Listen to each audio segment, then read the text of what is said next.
দিয়ে দেবো স্বাদ মতো লবণ, দিয়ে দেবো অল্প একটু চিনি, আর চিনিটা দিলে পরোটাটা খেতেও খুব ভালো হয়। এবারে দিয়ে দেবো জলটা আগে থাকতে আমি গরম করে নিয়েছি, আর গরম জলটা দিয়ে মাখালে খুব সুন্দর হয় পরোটাটা।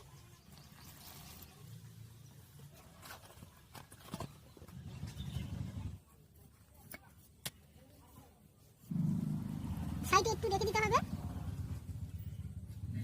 গুলিয়ে নেব। এবারে এইভাবে মুড়ে নিচ্ছি, দেখুন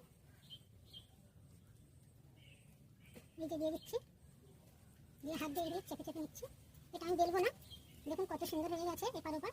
পরোটাগুলো ভেজে নেব।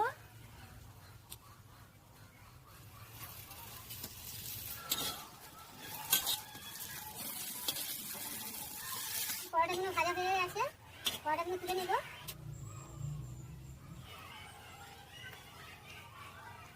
লাচ্ছা পরোটাটা খুব দারুণ হয়েছে খেতে। আর আজকের এই লাচ্ছা পরোটার রেসিপিটা আপনাদের কেমন লেগেছে অবশ্যই কমেন্ট করে জানাবেন। ভালো লাগলে লাইক শেয়ার করবেন। আর বন্ধুরা, আমার এই ভিডিওটা